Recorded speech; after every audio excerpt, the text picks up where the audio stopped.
Bom dia, boa tarde, boa noite para vocês que estão vendo mais essa mentoria, essa videoaula. Dessa vez, a gente vai falar um pouquinho sobre estrutura e propósito de texto, que é basicamente a forma como você escreve, a forma no sentido de ortografia, coesão, coerência, a ordem cronológica, como organizar o seu texto e identificar o porquê, e com esse porquê escrever melhor, expressar melhor suas ideias no meio do texto.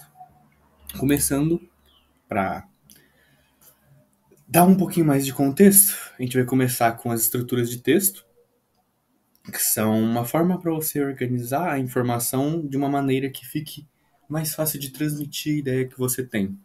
E para isso, a gente tem alguns jeitinhos que são como regrinhas que melhoram a sua escrita. Que a gente tem ordem cronológica, que é apresentar eventos na sequência que eles aconteceram. Isso acontece principalmente em narrativas, que são histórias, biografias, para contar a história de alguém, ou outros tipos de textos históricos, como, sei lá, você vai ler um livro sobre a Revolução Francesa, esse tipo de coisa. E isso é usado para você, para o leitor, não se perder no meio dos acontecimentos, para você ter uma ideia do que aconteceu, quando, se foi antes de tal coisa, depois de tal coisa. Por exemplo, a gente tem aqui: First, the colonies protested British taxes. Next, they organized the Boston Tea Party. And finally, the American Revolution began. Isso aqui é, primeiro, os colonos protestaram as taxas britânicas. Depois, eles organizaram a festa do chá de Boston. E, por fim, a Revolução Americana começou. E as palavras-chave que a gente tem aqui são palavras de indicação de tempo. Por exemplo, a gente tem first, que é o primeiro, next, que é o próximo, then, quando, finally, finalmente, before, antes, after, depois. Ou seja, é para você situar o leitor no momento em que as coisas estão acontecendo. Causa e efeito, que é basicamente você descrever a ação e a reação dessa coisa que ocorreu. Pode ser usado em textos científicos para mostrar o processo de criação, o processo do experimento científico, às vezes, que você está fazendo. Histórico, porque tudo na história está interligado, então uma ação em algum lugar vai interligar, que vai fazer outras 5 reações em outras partes do mundo, que vão gerar mais reações, e por aí vai. Ou textos argumentativos. Por exemplo, você quer solucionar um problema. Você primeiro mostra o problema, mostra a razão do problema e depois você dá a sua ideia de solução. A gente tem aqui o exemplo: Because of deforestation, many animal species are losing their habitats.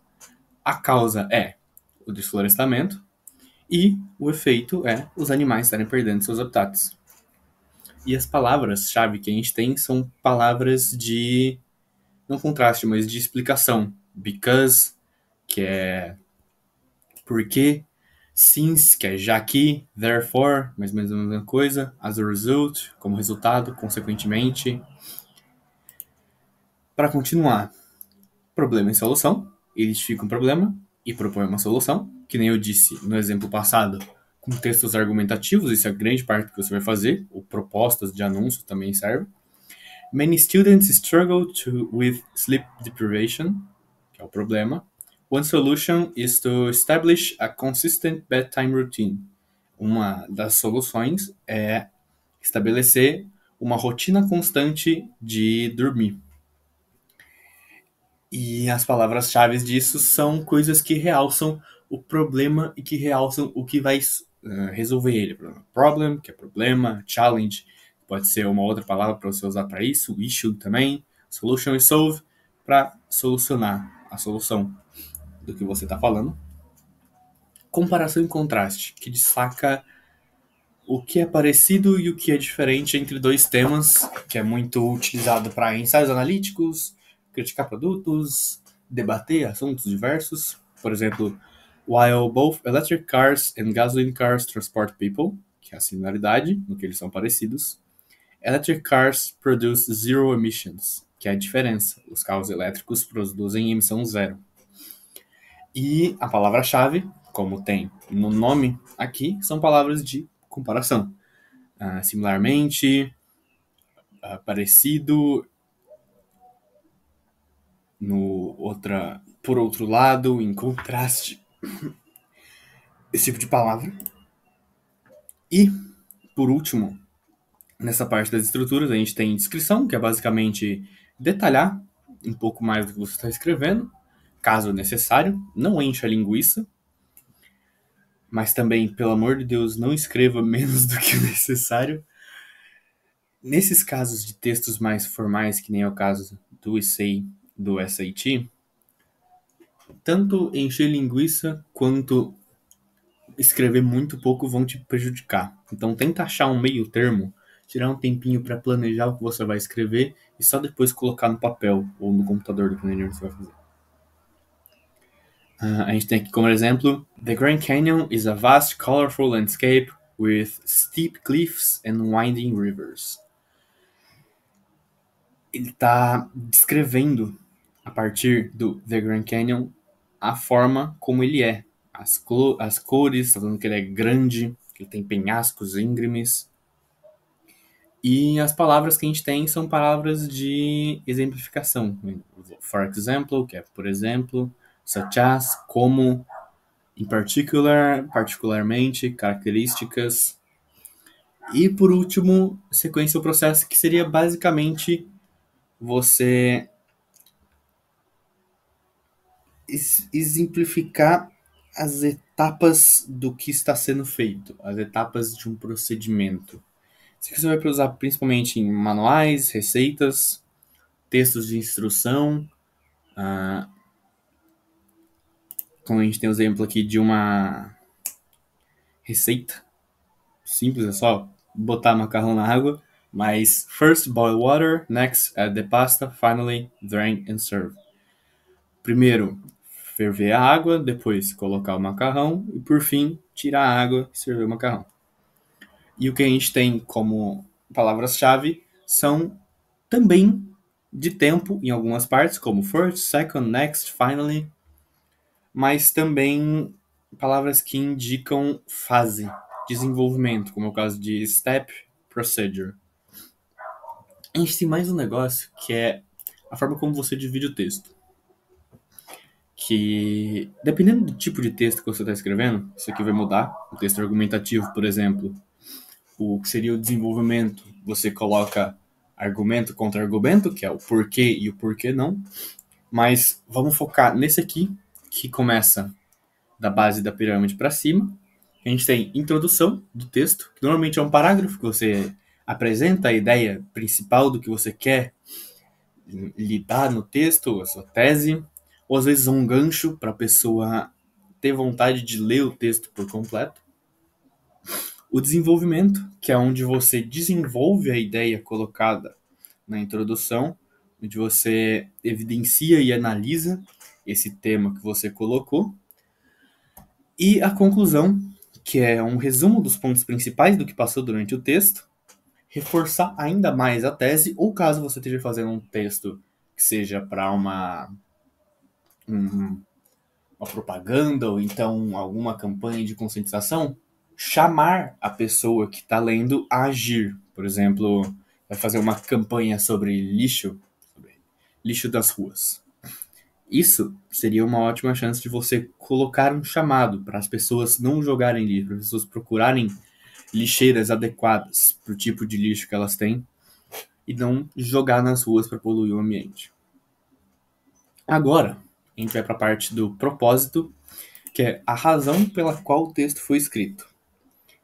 A gente tem algumas, muitas na verdade, bem mais do que as formas de estrutura, porque isso aqui depende muito do texto que você está escrevendo.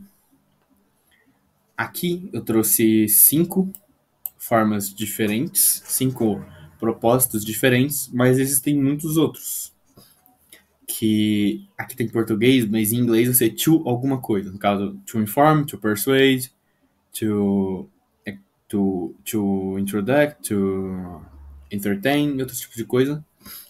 Então, não isso aqui como se fosse tudo que existe. Isso aqui é só um exemplo para você conseguir entender o resto.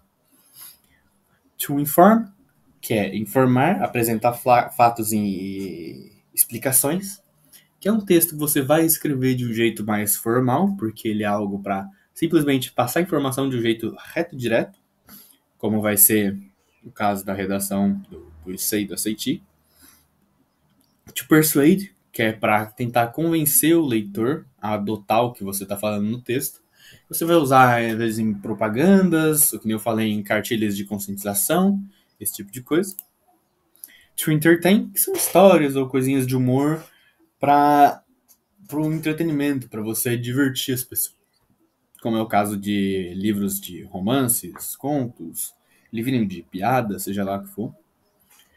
To instruct, que é instruir, que ensina a fazer algo, como é o caso de manuais ou receitas, esse tipo de coisa, ou às vezes um vídeo no YouTube. E to describe, que é descrever coisas, criar uma imagem usando a forma como você escreve, descrever, como está no nome, que às vezes você usa em blogs de viagens, poemas, para descrever não só lugares, mas também emoções, no caso do poema, descrições de personagens fictícios, entre outras coisas. E agora a gente tem aqui alguns exemplos de tipos de texto e a gente aplica o que a gente viu antes. A gente tem textos narrativos, que seriam histórias. A gente utilizar de ordem cronológica, utilizar do propósito de entreter para conseguir escrever um texto mais bonitinho. Textos persuasivos, que a gente usa a ideia da estrutura de causa e efeito e problema e solução, que seria para você apresentar o que você quer que o cara entenda, o problema que você quer que ele entenda e tentar convencer ele de que a sua solução é a melhor. E textos informativos, que a gente vai usar descrição, sequência ou comparação, às vezes todos, para deixar uma maior clareza. Às vezes você quer comparar um produto com outro, você quer mostrar como foi a evolução dos computadores, às vezes, uma sequência, uma linha histórica. Descrição, descrever melhor o objeto que você quer informar as pessoas. E é isso. A conclusão é que esse assunto, ele é muito importante porque você consegue entender melhor como se escreve. Por mais que você, por muitas vezes, você já escreveu um texto em inglês, mesmo sem noção, como é que eu digo, sem noção técnica disso que eu expliquei aqui, você já usou isso e agora com consciência de que isso existe, com consciência de saber como usar de maneira ativa, vai te ajudar na hora de escrever para você não demorar tanto, até porque não é cedo aceitivo, você tem tempo limitado, é o tempo da prova de português, que convenhamos não é muito grande, que você vai ter que fazer a prova com as questões, depois escrever o negócio. Reconhecer o porquê você está escrevendo um texto e com isso adaptar o seu texto a fazer aquilo que ele deve fazer, não só escrever a esmo. E também conseguir compreender melhor quando você lê as coisas. Se você consegue detectar o propósito de um texto, quando você começa a ler ele, você já presta mais atenção naquilo que ele quer te passar, para você não precisar ler de novo porque você não entendeu. Muito bem, foi isso. Lembrando sempre, não utilize isso como a sua única e exclusiva fonte de informação. Procure saber mais, procure ouvir a língua inglesa, procure ler, falar, porque isso vai te ajudar tanto quanto você só estudar. Eu diria que até mais do que só estudar, porque uma vez que você sabe ler, a pronúncia de algumas palavras pode ser meio complicada. Até eu me embolo, porque português, até quando eu tô falando muito rápido, começa a embolar a língua. Imagine uma língua que não é a minha língua materna. Por isso, eu tento falar bastante para conseguir cada vez mais ir melhorando e aperfeiçoando essa língua, aprendendo palavras novas, formas novas de me expressar. Façam isso também, Vai ser muito bom para o aprendizado de vocês, ainda mais se vocês quiserem ir para fora, ter uma fala boa no inglês para se comunicar com as pessoas de maneira decente. Vai ser estritamente importante. Muito obrigado pela atenção de todos. Até mais.